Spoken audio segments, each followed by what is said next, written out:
normal broadcasting will be discontinued for an indefinite period. Do you want to play? Do you want to play now? For me, that's what I think great fisting should be. I can't talk, I can't speak, I'm just a holster. Let's get hot, keep it spicy in the bed. Take my body, make it dance. Do you want to play? Do you want to play now? This episode is sponsored by Rocks Off. Music changes the way you play. It sets your rhythm, calms your head, loosens your body, and helps you go deeper and wider.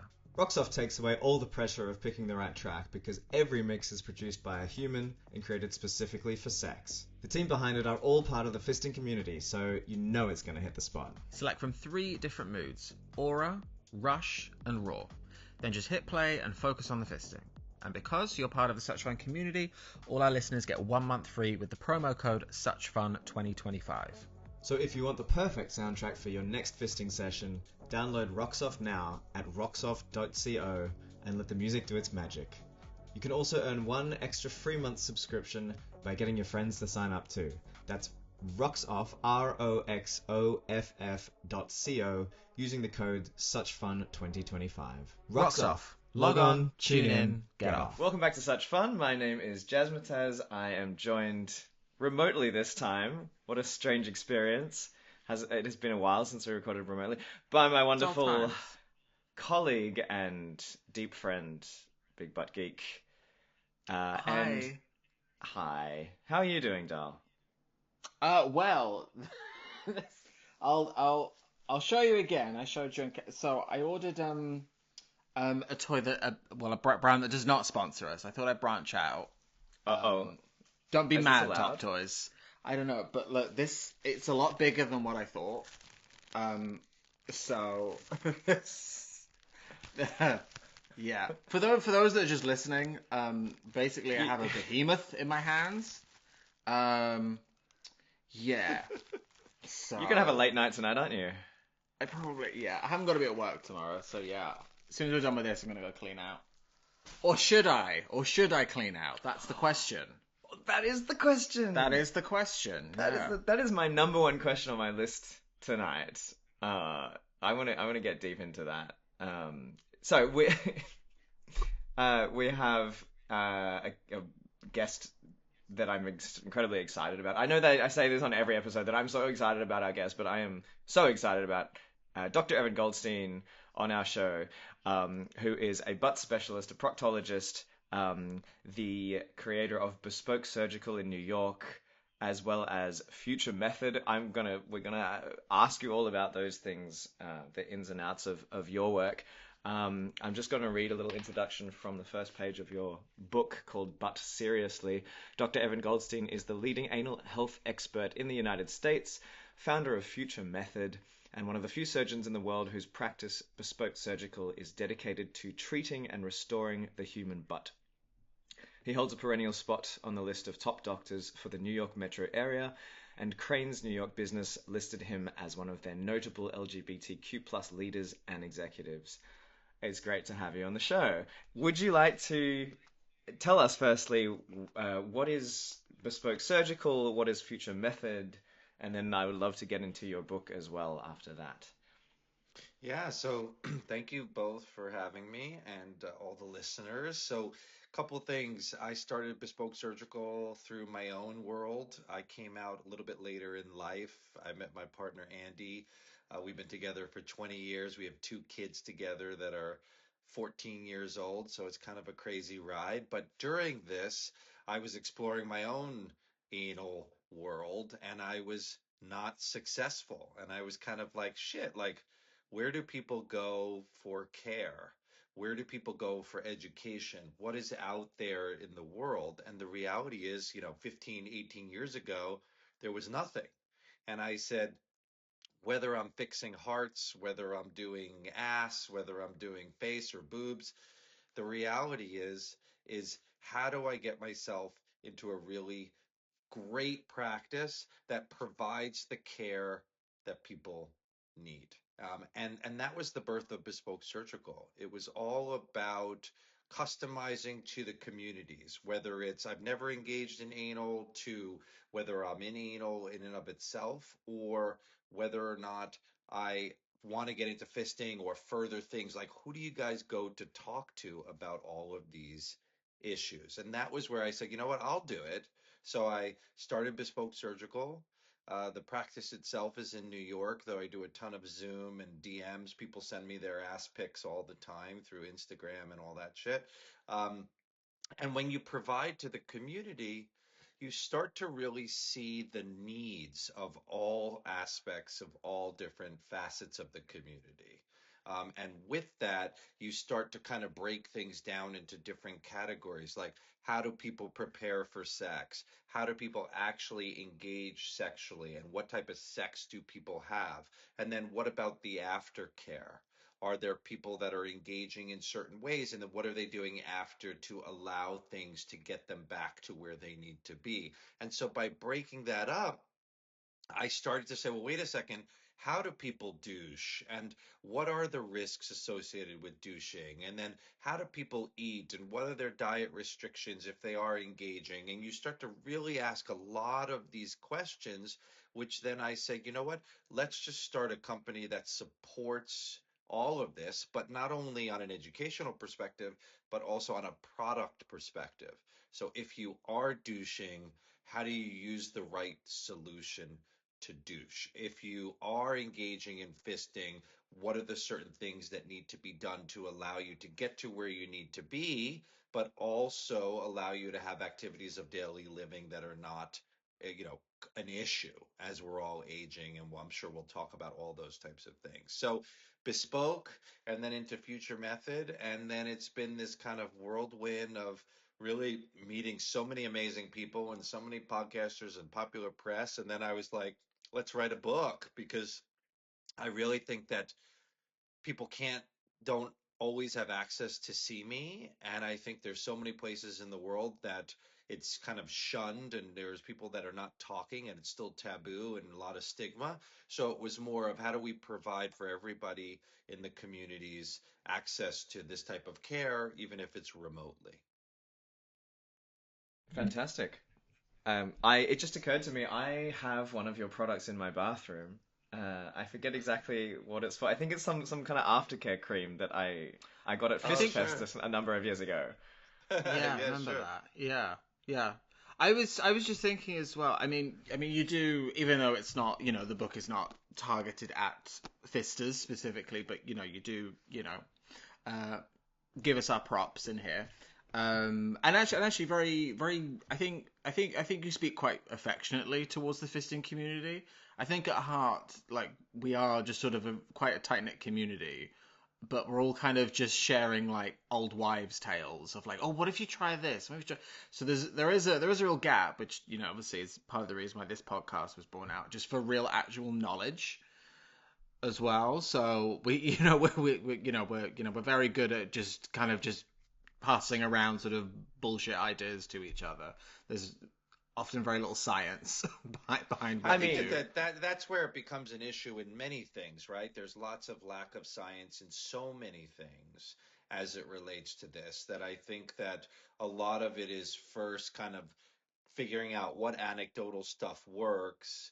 Then it's like looking at the science of it to say, how do we just make it better and risk, averse? There's always going to be risks in everything that we do, just from walking outside the house to just getting up, and stepping on my kids' fucking Legos, right? With that being said, though, I think it's my job to figure out, well, how do we bring that risk as low as possible to allow you to engage the way that you want and feel sexy and so comfortable. And I talk a lot about the fisting community. I don't see a lot of fisters because they are so communicative. They understand their bodies, they understand their limits. And with that, you start to understand that people get it. Like, people get hurt when they go from nothing to something big. But if we're incrementally working it, we are really able to go slowly in the stretch component that allows for people to get to where they need to be. And especially on the fisting side, I really don't. Where I think that we should talk a lot about on the fisting side is like, I'm at a really great space with fisting. How do we maintain that throughout the years of fisting because as we're all aging, you could see kind of my skin is stretching and all these other components as just normal skin architecture, normal muscle architecture, which is how do we go to the extreme and then how do we bring it back for the rest of the day so that you're able to go there and not have potential consequences? I take it these consequences, by that you mean incontinence in older age? I think incontinence, I think the first thing to think about is people's refractory period. So let's say I'm having sex with you and after sex, like when do the muscles come back to being controllable and contractible? Right? And so there are fisters that it's crazy, can go to so massive. And then the second you take out, like that huge toy that you just had, the second you take out, everything collapses back and you're able to control.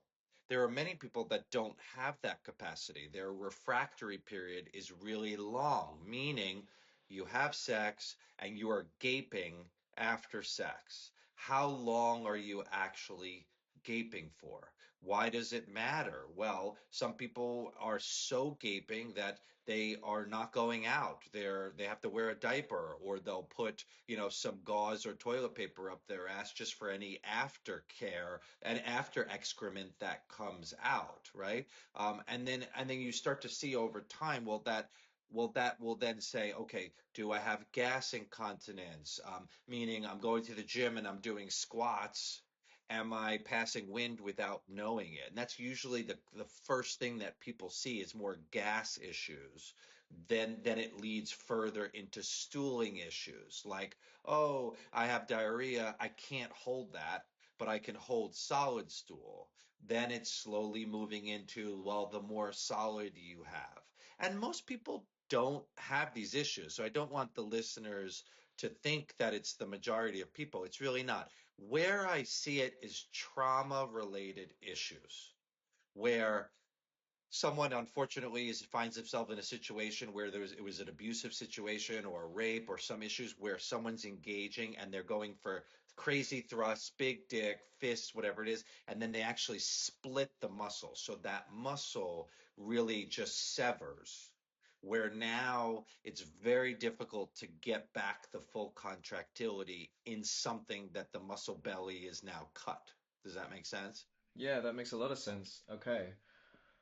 Um, I have I've received the same question over and over by fisters who are worried that as they age, incontinence becomes an issue. And then I've heard from other fisters saying, well, surely yeah, it doesn't have anything to do with fisting, but just aging generally, that this muscle control uh, gets more difficult. What do you think about that? Well, I think it's first probably best for us to talk about the different types of pelvises. So in bespoke surgical, we do what's called the anal manometry, which is basically measuring the pressures in the ass. So let's just say, someone comes into the office and I want to know what type of bottom they are.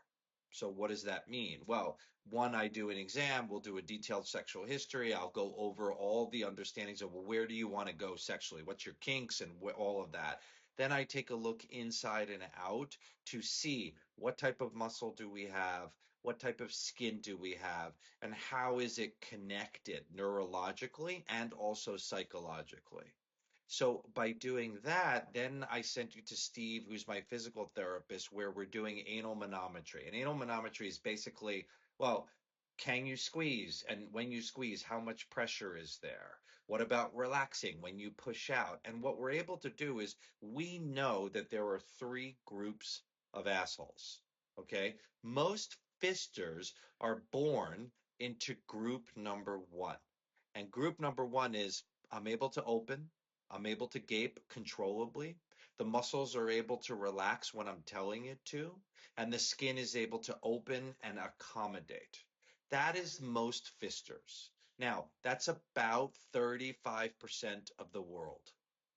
So their asses are primed and gifted and ready to go. Now, Many people in that group also start bottoming early when they're 15, 16, 17, 18, where their muscles and their pelvic floor are not fully developed. So when you are now bottoming at that point, you're actually shaping the elasticity and allowing everything to learn to accommodate much further than someone that's trying to get into fisting. And it's not that it's not attainable, but later in life, all of your muscles are so much more developed in that space that now you may actually be in group two or group three. And group two, and we talk about in the book, but seriously, it's like Anus Maximus, which is group one, Anus Mediocris, which is group two, and Anus Nopus, which is group three. And basically, group Oh. two and three are there's a little bit of a disconnect. So group two is the muscles are a little bit too tight, the skin is a little bit too weak. I can get fucked here, but then like I try the same guy a week later and it hurts me. I'm a little bit, trepid in the situation. Versus group three is I try to have sex. It's just so painful. It won't open. It's annoying. Get the fuck out of my ass, right? That's the differentiation. And with that, it's trying to figure out, well, what can we do? Some people that are in group two that are able, they're like, oh, sex is totally good, but I'm trying to get into fisting and I'm finding it limiting. Well, what can you do? Well, we do a lot of work with anal Botox, which relaxes the muscle to give you more elasticity. You don't need to do anal Botox forever. Most people do 2 to 3 sessions of the Botox. It lasts for about 3 to 4 months for each session. But what it does is it's all about stretch. So when we talk about future method and we talk about toys and we talk about it's all about how do we get the muscle in a very controlled way to really start to relax the rubber band. So the rubber band is tight. We're asking it now to open and go further. Some people, they get to a point and they can't go further. So what do we do? Anal Botox, physical therapy. Some people I cut muscle to give them more room. Other people, the muscle's able to relax, and this is a lot in the fisting community, but they reach a capacity of the skin. So what happens is I need to open here to take that big toy or huge fist, but I can only open there. So then what happens? You split the skin, you get what's called anal fissures or these micro tears that are limiting you. So a lot of all that stuff in the office is what we're trying to evaluate, which is to say, is your sex good? Well, if your sex is good, what are the pressures of your ass? What's the condition of the skin, the muscle, and your neurological connection? And then we follow it as you're progressing through sex, through aging, and we're able to see, well, are the pressures going too low? Are the pressures going higher? And why is that? Because there's lots of things that we can do to keep it in that right range so that you don't have issues with gas incontinence or stooling. Now, and then I'll let you ask a question. The male pelvis has so much fucking muscle. That is why most people are able to take like that huge toy that you had. There are tons of people that can take it and don't have any incontinence issues because there's so much muscle in that space. I have cut a considerable amount of muscle in people that I needed to because of other issues going on. And you and I would look and be like, this guy's got to be shitting on the street. And they're like, not even close. And you're like, how the fuck is this possible? Because there is so much muscle there. Now, female pelvises, born female, they are made for pregnancy. Whether you believe it or not, that just makes sure that the muscles in the female pelvis are so much more able to relax because they have to give birth. But in the male pelvis, it's the opposite. It's actually so much tighter because you need to, in theory, be out there hunting and doing all those things that we men supposedly were made to do. And so the pelvic floor is so stable in that space. So it's a long-winded answer, but I hope it helped kind of frame this for you both.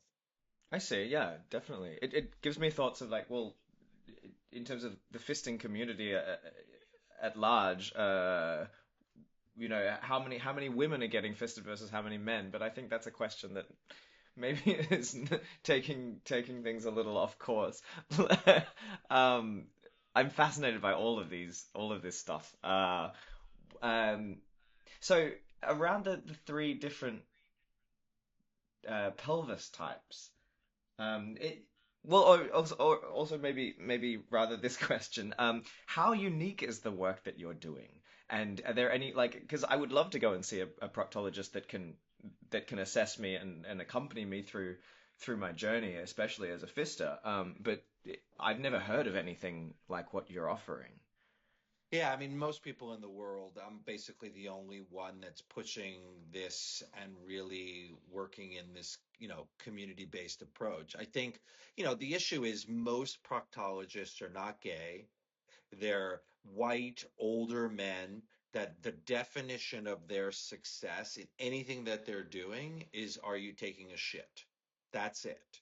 They're not beyond that of saying, great, yes, we all know we need to take shits and not bleed and do it comfortably, but like, this is what I want to do. This is important to me. This is how I utilize and identify. And that is very hard. I see people for second, third, fourth opinions from all over the world because nobody even says, do you engage in anal sex? Like just the simple question of how do you use it besides shitting? Is it external play and licking? Is it full-fledged penetration? What size? Are you into getting bigger? There's so many tops that see me for anal pain that my first question is, are you not a bottom or not more versed because you don't want that and it's your MO? Or is it because it's painful? And 99.9% of the time, they would be like, Evan, if you can get my ass to not be painful, I would love to fucking bottom. And so, how many even just primary care physicians talk to you and ask these questions of, are you getting erections? Are you able to shoot as far as you used to? Are you limited? What about anal? Are you enjoying what you're doing? Who do you engage with? What type of sex? Like simple things that I think is very simple to talk about. There's no way that any of these people talk about that. And not only do they not talk about it, I always say this, you don't need to know how to fix it, but you need to, one, have the conversation, and two, know who does. Because think about how many people don't go and achieve their sexual desires because they don't know that there is help out there. They don't know that there's education out there. They don't even know that what they thought was a skin tag is actually what's limiting them from an anal sex fisting perspective. Like things like that. How do we get the medical community to change? And the reality is that it's so fucking difficult. That was why I went more popular press, which was, why don't we just go direct to the people and educate the people that there are certain things that can be done to help people maximize their pleasure, minimize the risk, and to just make sure that you do just appropriate, good overall healthcare as it relates to a really important part of your life. Yeah. We're going to take a quick break and listen to some sponsors. This episode is sponsored by our friends at Fuck Yeah Machines. The FY500 is a beast of a machine, designed and made in the UK especially for big toy players. This is the strongest machine on the market, handling the biggest toys you can imagine. Featuring a huge stroke length of 1 inches to 18 inches, great for those who like it deep but also flexible. It's completely adjustable on the fly when in use thanks to the Fuck Yeah app. This offers remote control from any smartphone, tablet or laptop. You can also download new patterns from the Fuck Yeah community and share your designs. Super solid heavyweight construction, no moving around when in use, and includes suction cup feet to really anchor it down to smooth floors. It's got a powerful digital motor for precise and customizable control. It doesn't just go back and forth, there's unlimited possibilities to make your toys move however you want with custom patterns in the app. It even has ports for accessories like lube pumps and aroma vaporizers, which you can control with the app and sync up to the machine movement. There are accessories available for mounting practically any type of toy, either using the VacuLock adapter or the strap-on mounting rings. And for really, really huge toys, there's the XL mounting plate, which supports toys with a base all the way up to 28 inches around. Fuck Yeah Machines offers second to none support and with a 5-year warranty for complete peace of mind. To find out more info and current availability, check it out on the website at fuckyeah.uk and use the code SUCHFUN to get a discount when you order. This episode is brought to you by Kink 3D. In a world full of fetishes, chastity has rocketed in popularity. In fact, chastity has even been named Fetish of the Year 2025. Sorry about that, Fisters. And there's one company at the centre of the chastity world, Kink 3D. The brand behind the Cobra, the distinctive black cages that look like sleek, sexy armor for the cock. Kink 3D changed the game by making it possible for just about anyone to get locked up safely and comfortably without needing to order a custom device. Kink 3D's philosophy is to make locking up easy, so you can put on your cage and just live your life. The cages are made with advanced 3D printing technology, so they're ultra lightweight and strong enough for work, sports, travel, playtime, and much more. Plus, they've got a whole new cage line, the Kink 3D Viper, with a form-fitting new shape and enhanced sensory denial. With 20 unique sizes for Cobra and 20 more for Viper, it doesn't matter if you're big or small, just about everyone can find a size that will fit just right. If you're not sure of your size, Kink 3D's support team is renowned for their personalised assistance, available through kink3d.com. You can also check out their site for a growing list of stores in North America, Europe, the UK and Australia, where you can try on their cages in person to find your perfect fit. For Such Fun listeners, Kink 3D is offering a free Nether Nudger accessory in classic black or new Arctic white colour when you order a full chastity kit on their site. This is a Kink 3D original creation that will help you stay comfortably lined up in your cage throughout the day. Just go to kink3d.com/fun. That's KINK, number 3, letter D.com/FFUN. So check out Kink 3D and see for yourself why their cages are worn by so many of the most dedicated chastity fans around the world. So once again, we are sponsored by studfist.com, and this time we're watching Full Stroke, featuring Max Depth, Deep And Friend, Artie the Boa. pod. Artie Boa, yes. And Artie yes. Boa. What a hottie. Bottom, Max Depth. One of my favorite things about Max Depth, apart from like his crazy, insane, awesome hole, is his balls. Great balls, yeah. Why has he got a studded wrist strap on? Well, that's the reason I wanted to watch this particular video. 'Cause I Okay. wanted to see what happens with that. Do you think it's going to go in? Absolutely, it's going to go in. Are you kidding me? It's Max Depth. Oh, yeah, okay, we're doing that. This sounds like a Max Depth idea, yeah. He's putting the gauntlet in now. Okay, this is hot. Ooh. Yeah, this is hot. How deep's it going to go? All the way. Oh. It's a nice noisy hole. It's noisy as fuck, man. That's hot. So, this has been Full Stroke from the lovely people at studfist.com. Go check them out. We love Top Toys for so many reasons, and here are some of them. They are designed, made, and tested by people who use toys. Function and pleasure are front and center. They ship quickly around the world from Canada and also have a distribution center in Europe. They've got a vast array of sizes to fit any hole, from the beginner butt to the bottomless pit, and are great for training your hole up inch by inch. They are certified for body contact, made of platinum cured silicone, and are easy to clean and dishwasher safe. So I want to talk to you about Top Toys Cetos. I think I'm pronouncing that right. So it's sort of a rideable plug. My favorite kind of plug. Bit of an odd design. I mean, it has a bulbous tentacle look to it. So the idea is it slithers into a hole with gargantuan proportions. I was a bit wary of it at first, but it's become one of my favorite toys. It really has. Just as soon as you get over the widest part of it, it just plugs you really nicely.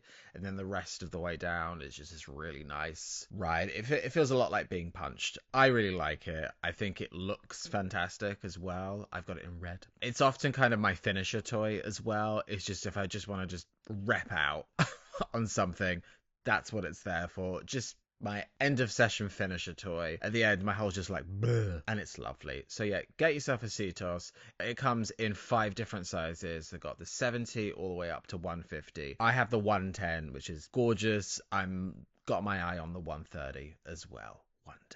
One day. So yeah, go to toptoys.com. Get a Cetos. I want to get to some questions that are always on my mind about preparation and aftercare. I mean, this is of course multifaceted. There's and in your book you spend a chapter discussing it at length, what to eat and how to control your digestion a little bit, I suppose. So perhaps we can start there. the thing that stuck with me from reading that chapter was that it can take up to 5 days to digest food from like mouth to butthole, which is a lot longer than I had thought, and as when I have conversations with people, they're all about this kind of thing, and yeah, eating and douching, they're like, yeah, it takes one day, right? Like if I don't eat the day before I fist, then I'm gonna be empty. And that is actually not the case. What kind of advice do you have for not even for just fisters, just to start with, just anybody wanting to bottom? Like, how are we controlling? How should we control what we eat? What should we be doing? What are there some key rules there? Yeah, I always talk about gut health before butt health.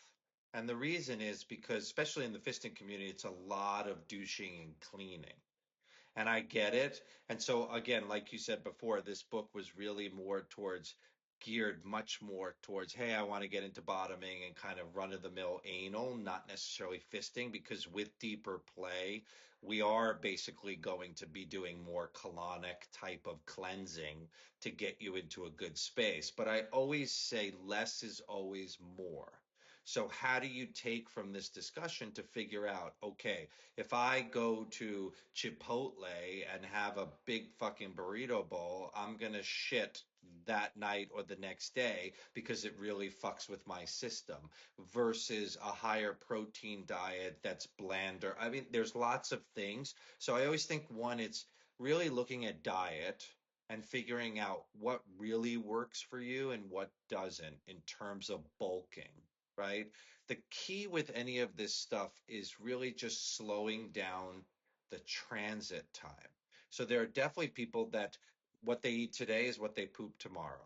Then there are people that what they're eating today is 2, 3 days. It just kind of depends on you and your body. And you really need to figure out what works. What we do know is that high fiber diets, high protein diets, those types slow the gut down and bulk the stool. I talk a lot in the book about, shitting like my dog Oreo, because of his diet, you don't really need to clean his ass. Well, how do we get that within your diet? And if you can't, then it's like, how do you bulk with fiber supplementation?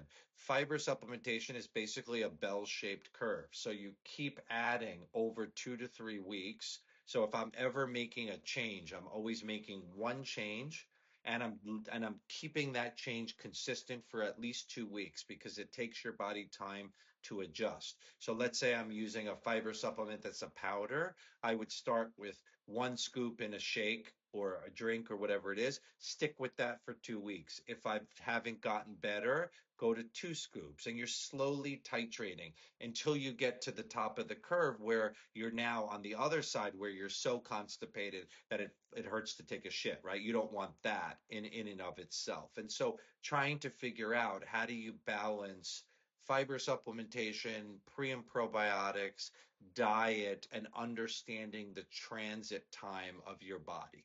So I think that's one. I talk a lot about using toys without douching because I want you in your own home to feel comfortable and show yourself that you're actually probably way cleaner than you thought you were. And really figuring that side out. There's no right answer. And there are times where you're like, fuck, I had the same food, and like, why am I dirty? Versus others. But you have to kind of piece that to try to figure out how do I just become more consistent?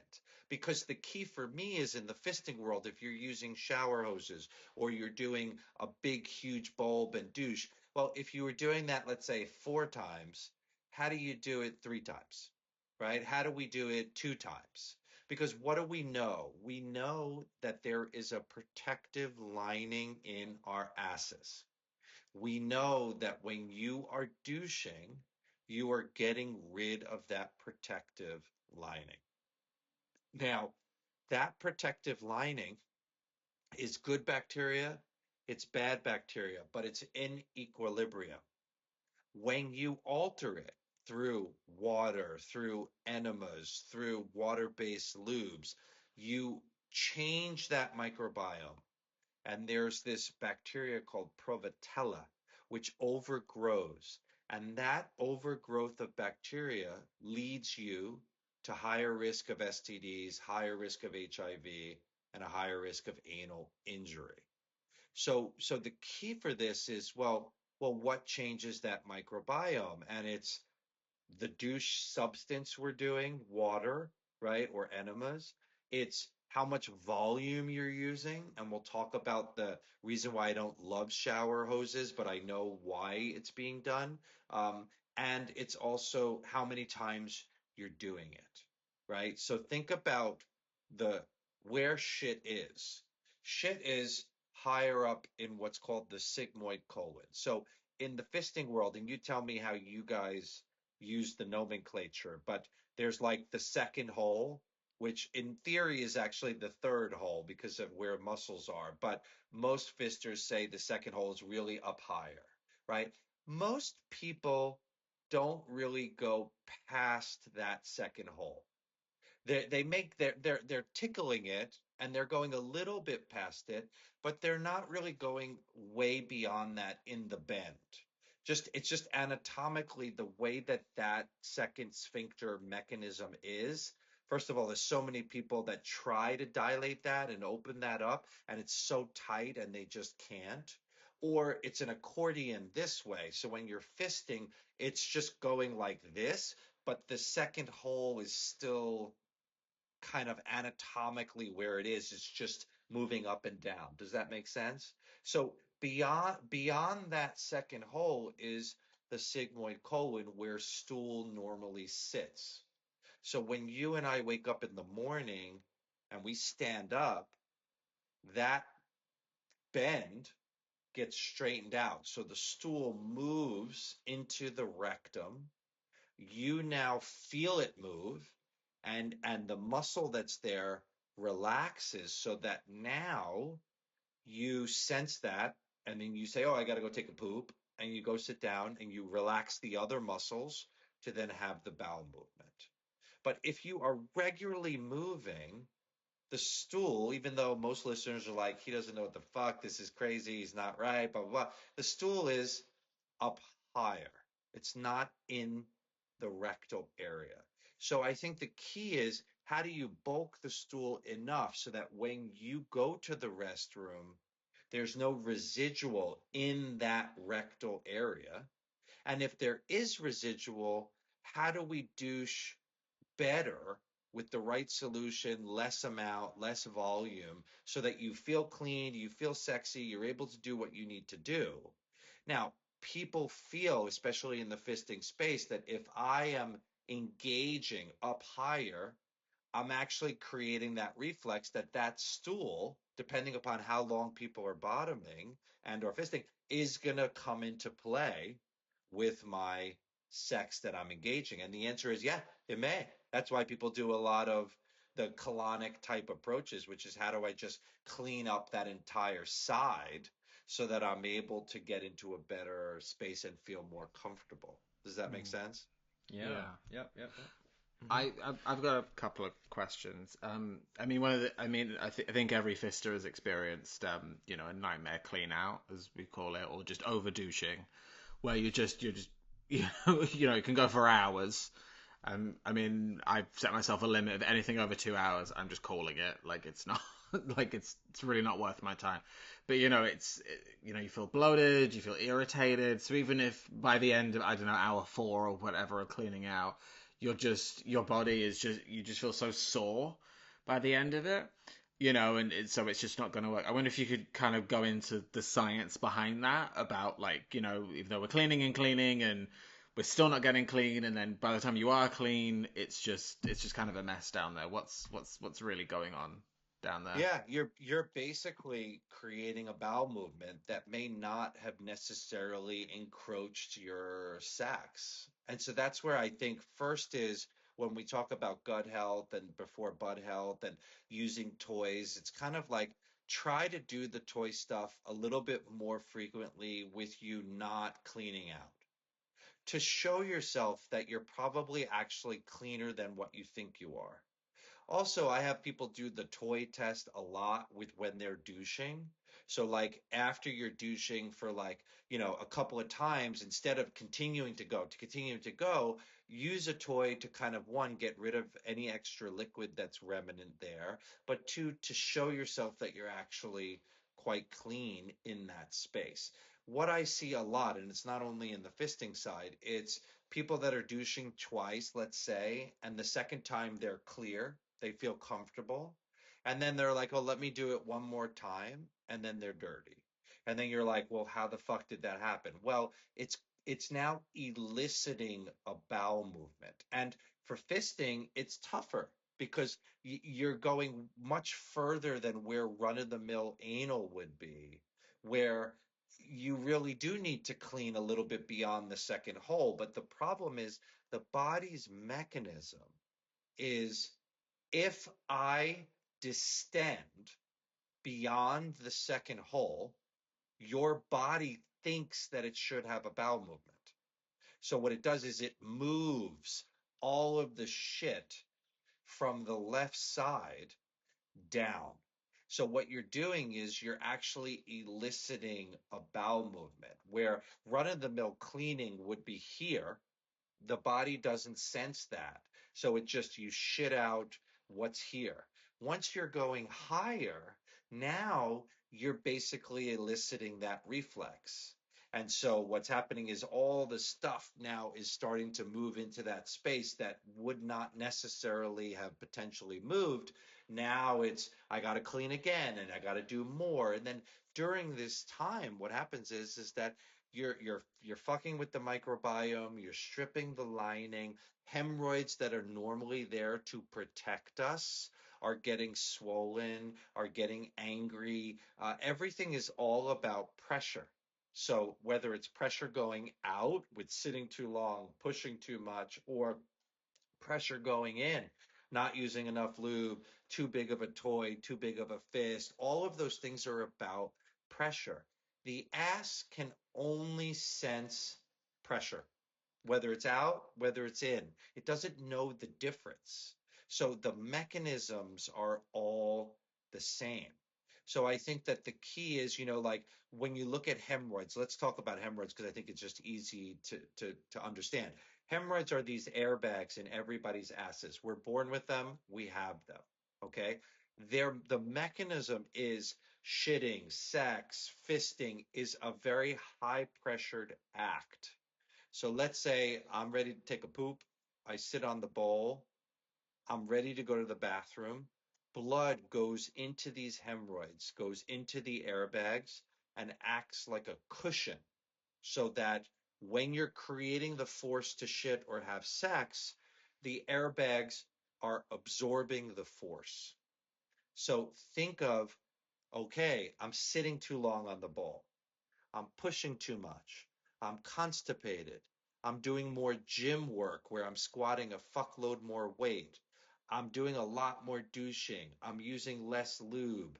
This partner has a much bigger dick. Well, what happens with all of those scenarios? There's more pressure. There's more force. So what happens to the hemorrhoids? They get more swollen. The body sends more blood there. They start to create this mechanism that's not in equilibrium. So when you look at people that love to bloom and they're pushing out those hemorrhoids, and those hemorrhoids are in a really fine state.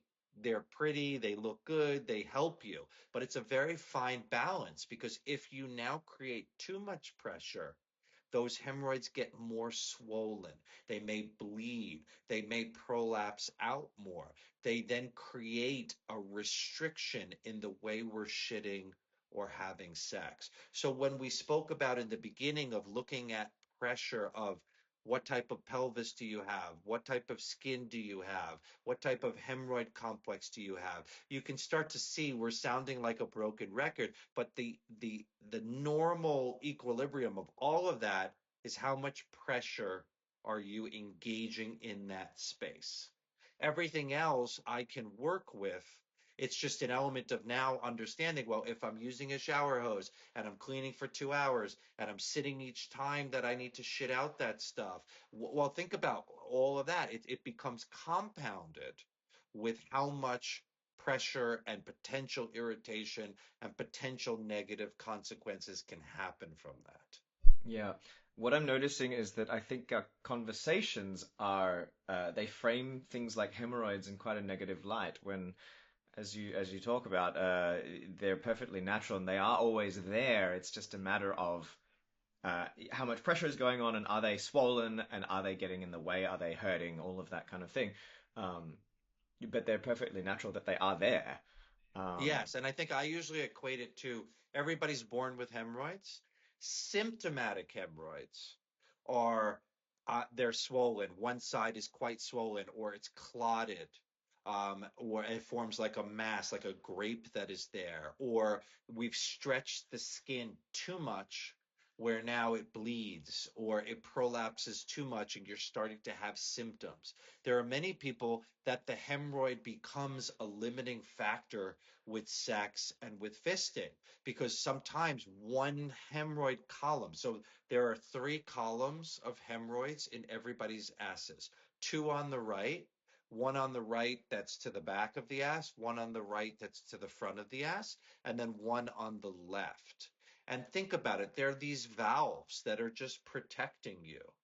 And so what happens over time is even the straight guys that never do any anal, they're just sitting on they're reading the newspaper. My parents for hours, my dad would be for 2 hours sitting reading the newspaper. Well, over time, what happens is it stretches the skin, the mechanism of the hemorrhoid becomes faulty. And then what happens is it starts to become symptomatic where I'm bleeding, I'm having pain, or I'm trying to fuck you with a big hemorrhoid there and it gets pushed in and pulled out to the point where you feel it. It's irritating, it's painful, it's not pleasurable anymore. mhm. So when Is you there say there are any? three, Sorry. Go on. sorry, go ahead. No, I was just going to say, is there much merit to the idea? Again, this is, I guess, another thing that's flooded around with amongst fisters that there's two types of hemorrhoids. There's ones that are quite prominent, but they don't hurt, and then there's others that are just that hurt, but then they're not very unsightly. Are there different types of sort of Yeah, symptomatic so ones? well, there's two main issues to think about. One are basically internal hemorrhoids, and then the other is external hemorrhoids.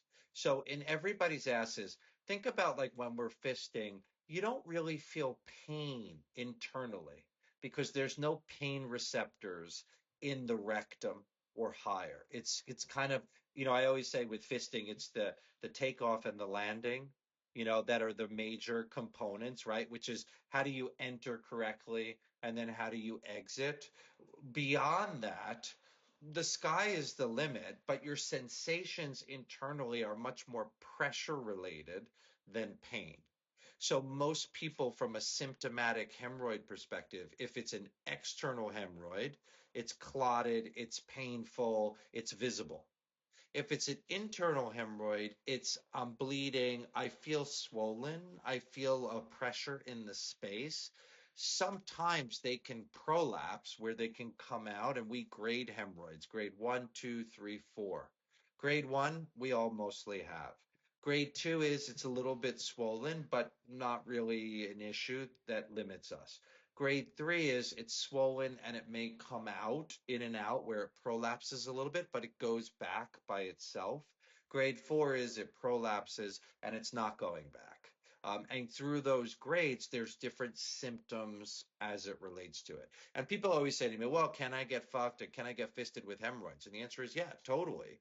You need to practice, use toys, stretch, dilate, show that you're not bleeding, you're not in pain, they're not creating issues. If it's creating issues, then we know we need to do something surgical. Sometimes it could be in the office where we put rubber bands or do local treatments. Sometimes it's lasering. Sometimes I need to do a formal removal in that space. It just depends on the actions. And that's why I usually say in the fisting community, like seeing someone like us once a year or every other year is just good in and of itself. Like we look at the hemorrhoids, we're looking at the ass, we're looking at the muscle and the skin, and through this, we're able to hopefully, cut off the things that that will potentially become an issue with easier modalities where you can just do simple things to make it so it's not, a full big pain in the ass. That's for sure. Can we talk about how to how to optimize douching for fisters? So, as you said, especially seeing as we are douching deeper, and uh, yeah, like I know you have a solution that you sell under Future Method. What can you tell us about that? And can you tell us maybe what are some things that we could keep in mind in order to optimize our douching? Yeah, so I deal a lot with fisting, especially in the porn space, just because a lot of, actors that come and see me and they need to be ready and clean for long periods of time. So I think a couple of things. One is you are your own best judge. Like I can't tell you what works for you, and most fisters have come up with a solution that works for you. So the reality is like you need to do you so that you feel comfortable and sexy. And I'll just give you a little bit of guidance like we did kind of on the diet and the fiber and all of that. So I think a couple of things. One is I want you to understand that it's a balloon inside. And so by you kind of distending the balloon, what happens is over time, that balloon won't deflate back to where it needs to be. And so what I see later in life is people become chronically constipated or they need to take certain things to propel because we basically burnt out or stretched out the mechanism of how the body moves poop out of you. So it winds up being, well, how do I distend less? How do I irrigate less? Right now, most people, and you guys can correct me, most people are doing the shower hose side of things. I find that most people are doing Yeah. that. So I think one is, how do you titrate down if you have a hose that allows for less pressure? Okay, that's one thing. Some of them are very powerful, and you're literally shooting so much liquid in that space. So I think one is how do you just kind of dial down a little bit to try to see if you can less pressure, less distension. Okay, many porn stars will do their normal routine, but their last rinse is with the Future Method solution. Now, our solution is basically a powder that goes into your water. And so for every 4 ounces of liquid, you put basically a powdered solution into that. Why is that? Well, we know water, we knew water-based lubes, we know they fuck with the microbiome. So the key for me was how do we create a solution that is what's called isotonic and isoosmolar, meaning it comes into contact with the rectum, it cleans the rectum, but it doesn't fuck with the cells to create that microbiome change. Now, the problem is that you'd have to put a shit ton of powder to create so much volume in that. So I think realistically, it just doesn't make sense because it becomes costly. And so the key for me was like, well, how do we at least one is pre and probiotics were the first ever brand that that came out with the first ever anal specific pre and probiotic. So I usually tell people to at least go on something that tries to replenish that microbiome. Most pre and probiotics get absorbed much higher in the colon or the small intestine, where it doesn't make it down to the rectum. So it's never actually replenishing locally. So I think one is pre and probiotics to help with that. Two is how do you titrate your liquid solution down? And how do you, if you have the means to utilize a solution that is not as toxic?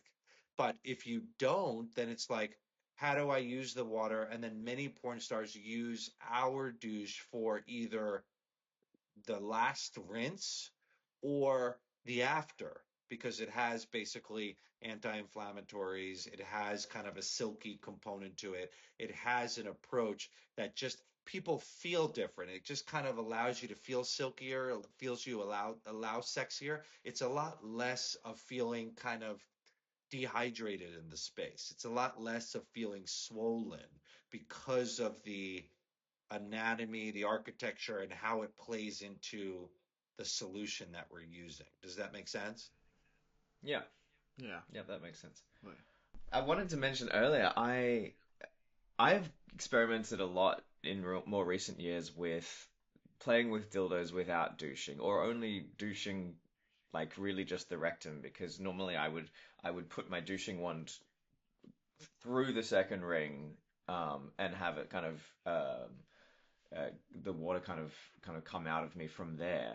But yeah, often these days I'll just do the rectum or nothing at all, just have a nice poop and then see what happens. And you're quite right. Most of the time, there's less shit there than I thought there would be, or there's none at all, and just some arse juice and what have you. And the major thing I notice is how much more relaxed my guts feel. Often, if I'm douching and really trying to get properly clean, I'll do multiple rounds over the day. So I might start around 11 a.m. or something if I'm going to be fisting in the evening.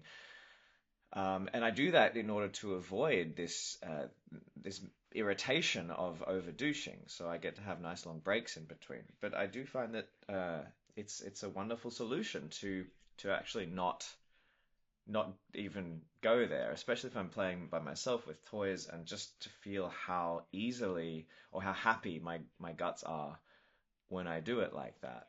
Um, and I feel like when I talk about this with fisting friends, it's almost like it's the last taboo that we have. It's like, wait, you're actually playing without douching? And so I'm trying to talk about it more, and I'm trying to normalize it. And reading your book helped a lot with that, because I realized that yeah, it's scientifically sound. Yeah, I mean, I get it. I think, no one wants to shit on people unless that's part of your kink. And there's a lot of shame. I think obviously, even on the fisting side and the top side is to just kind of understand that, you know, making someone feel like shit because of that just adds so much more fuel to this that it becomes a huge, huge burden for everybody. But with that being said, I think you're right. I mean, I think you the key is to kind of teach you about you and for you to really experiment and see. Now, a lot of people do Imodium or slow the gut down. Ozempic and the GLP-1s like Zepbound and all of that people are using from a weight reduction, but it also constipates people, where a lot of bottoms love being on it, not even on the weight reduction side, but because it keeps the colon that much more compact and clean. And so it's all about gut transit. If you slow the gut down, it will absorb more water and the stool becomes more compact. And so with that, it allows for things to move in a better trajectory and to clear you out and clean you out. The issue becomes now when you're shoving so much water into that space where it starts to break the stool up, it becomes more liquidy, diarrhea-y, where it's mush. And now with mush, it's like that's where most people are putting a lot of effort in because no matter how much they're cleaning, to move that mush is very difficult. And so I think that that's where the gut health side of things really, really helps. And again, tincture of Imodium, slowing the gut down a little bit. Some people even do like Pepto-Bismol or Tums to kind of because, if I'm like, you're nervous and like, I have a New York gut where if I'm literally I go into the city, I feel like I need to take a shit right away. Or some people go to work and they're like, oh my God, they're nervous about running out the door and you have to go shit two, three, four times because of the nerves. So again, I think it's the same thing, which is you understanding you and figuring out where and how to put that into play. Also, honestly, if you're douching for 4 hours, you gotta just call it and say that this is not, because you're just gonna, it just doesn't, it's, I get it, I know why you want to do it and why, where you want to be, but the reality is that you're so fucking with the insides that it's just not gonna be a good experience. And you'll Yeah. see that, like, the greatest experiences that you have are probably the least amount of douching, the least amount of irritation beforehand, and prove it to yourself with the toy stuff and trying to see where you are with that. Because I think even in the fisting side, like, I'd love to have a toy that, like, you could see inside. I've talked a lot about it, which is like kind of like a colonoscopy, that you could actually see that you're actually clean, so that you Mm. have a little bit of more of a barometer, instead of constantly using the irrigation technique, because the irrigation technique creates the shitting. And then the shitting mechanism becomes this cyclical thing where it's like, how the fuck am I really going to know how clean I really am? Is this We your need that. next future method product? Yeah. Well, we're getting there. We're getting there. It's just a matter of, is it gonna create more issues at hand than what we currently have? We need that. I don't know if you saw Alien Romulus. We need that light that like shows you like what's going on internally. It's like, oh, it's an alien, That's but it needs to like, oh no, there is poop or there isn't poop. You're like, it's fine. that's right. Yeah, Yeah. yeah. As I soon as think someone something invents along those lines. that, that's yeah. Because there's always a few like brands that pop up like, oh no, we're gonna revolutionize fisting. Like until you invent a little X-ray light, I don't want to know. I that's what we need, or just a way to beam the poop out. That's what we need. Totally, totally. Beam the poop out. That sounds Beam the like a poop plan. out. Yes, yes. I just have one last question, really, and then probably let you go. Um, so I mean, we'd be a bit remiss not to talk prolapses because that's a hot Sure. topic, and I mean, there's lots of mentions in it in the book, and generally within the context of trying to avoid it. We're definitely in an era of fisting where people are actively working towards the prolapse. Um, are there any inherent risks associated with it that you're aware of, or Yeah, or, totally. or if you're gonna have it, at least have it be a natural thing. Is it wise to try and get one on purpose? Where are we at with Yeah, prolapses? so a couple of things. The prolapse side of things really goes in different cycles. So the first is you're basically prolapsing those hemorrhoids. So the hemorrhoids we spoke about, remember they're 360 degrees, two on the right, one on the left. That's what you initially are. When people are pushing out and they're pushing out and you see the veins dilating, that is what is the initial phase of prolapse. Now, as you're progressing, it starts to become anal prolapse, which is the insides of the anus come out with those hemorrhoids. And then over time, it becomes rectal prolapse. And it happens because we're, one, pushing, but we're also distending. So the overdouching, the bigger toys, the fists create more laxity. So there's muscle in there that keeps everything in place. And then as we start to stretch that more and more, the muscle becomes thinner and thinner where the insides start to come out. Now, people love it. So I'm here to support whatever the fuck you want, right? But just like there's fine limits to wine, and there's an age of wine, and then all of a sudden it's a fine balance between spoiled and not. There is a fine line between when this prolapse can become an issue. And the issue of bleeding, the issue of it comes out and it doesn't come back, go back in, and it becomes a surgical emergency, to one side is more, evident than the other, and aesthetically it starts to fuck with people, or functionally it blocks the space so people feel it and become limited with it. So I wish I had the magic answer, but I do know that there are long-term consequences to that. And we're seeing a lot younger fisters, which I'm all for. But when you look at a 17-year-old, 16, 17, 18-year-old kid that's getting into fisting, now their sex life of 50, 60, 70 years after of using it, you start to see more complications. And with that, when it becomes a surgical issue, it now you have you're basically trading a prolapse for scar.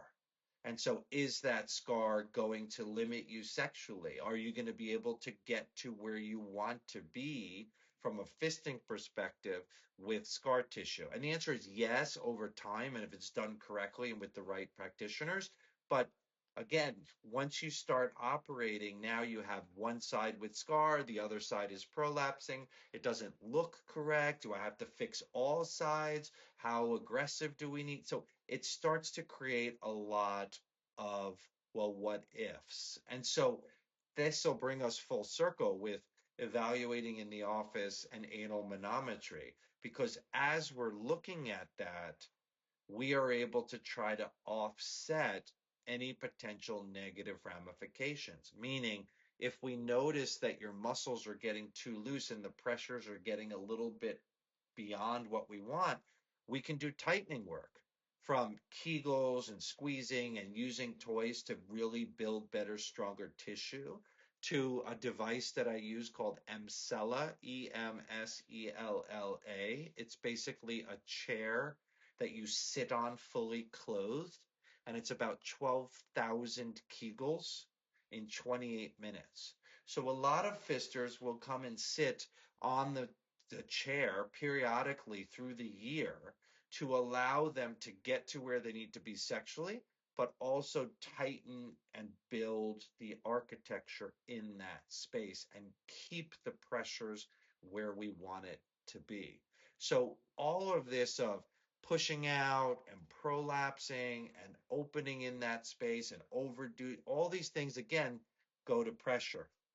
And how do we allow you to live the life that you want, but keep within a range of pressure, know what that is, seek it out so that we can kind of figure out the protocols so that you can do what you want to do. Because if you push to the next level of prolapsing, there's a fine line in that that just will bring you into a potential negative ramification later in life. Hmm. Hmm. Listeners Well, beware. this is this has been very educational. I very much appreciate these. I feel we could go on forever, just Yeah. getting nice and deep into all of these things. But for now, I think we're gonna leave it at that. Is there anything else that you would like the fisting community out there to know? I think we really mentioned it all. I mean, obviously, I love the fisting community. I think we should like do a lot of other components to the fisting community of educating all the other communities because I think that it's all about communication, it's all about education, it's all about comfortable and taking you into the uncomfortable, but being comfortable in that and learning how your body works, how everybody else works together in it. I don't think the fisting community does enough to educate everybody else. So I think that that's something that I think is kind of interesting is to kind of break the oh, I'm only in this community and not the others because I really think that if we were to educate everybody on the positives of the fisting community, I think it would help all the other communities because that one really works quite well. And why is it? And you know that social experiment worked. So how do we make sure we kind of use that to everyone else's advantage? But I think that, you know, I think one of the things is to just, I think the yearly, just like how women go to get gynecological exams and we go to the dentist to get once a year good dental exams, I really think being proactive and not thinking you know it all. I think, you know, the being proactive and saying, okay, how do we just make sure we're not missing certain things like asymptomatic, you know, hemorrhoids, asymptomatic anal warts, or HPV related issues? How do we make sure the pressures, how do we just keep it in line with where you want it to be? That's the only thing. But I think whatever you need from me, I'm more than happy to come on. Anyone can DM me. You can find me through Instagram on, Bespoke Surgical Future Method or Dr. Evan Goldstein. You can send me your whole pics, your questions, whatever you want. I'm more than happy to answer. And then as you're going through this, however I can help you guys, the fisting community, whatever I can do to help you all continue the fruitful sex lives for me, it gets me up every morning happily. Well, thank you very much. Just one last question. Yeah. Just quickly. What's the craziest thing that someone come to you with, or ailment or request that's happened at the office? Man. The craziest thing. Well, I think, the one that was really crazy was, unfortunately, a guy that I saw was date raped and came in with terrible pain.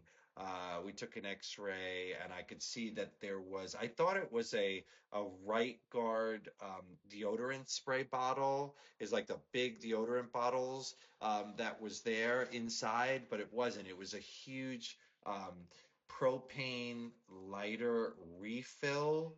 It was like one of those big. It was, and we use electrical instruments all the time in the operating room. So like getting that out and then finding that and being like, everyone in the operating room could have blown up, literally. It was terrible. But nothing shocks me anymore. I think it's just so interesting for me because when you think of kink and sex lives and what that means to everybody and what gets everybody off, it's so amazing that there's so many things, and there are things that I would never even think about bringing into sex. And when someone shares it with me, it's kind of like it's so refreshing because, like, like, why not? Like, if something is going to get you off, you should do it.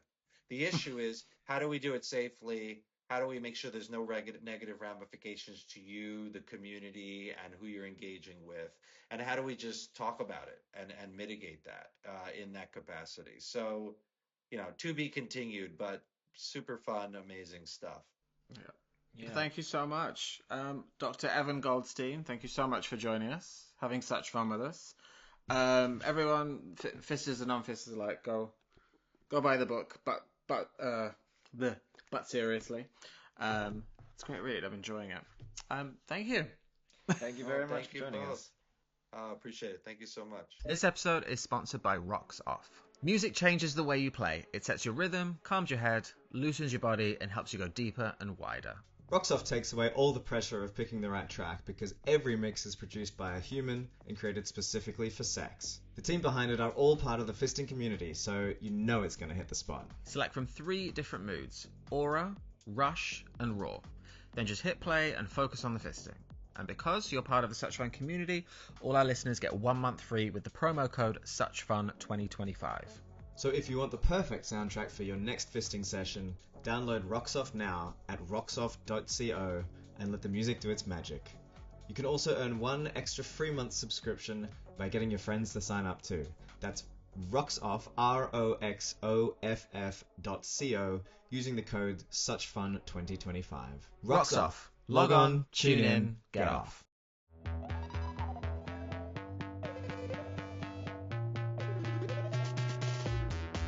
just a whole set. It does feel like finding your tribe.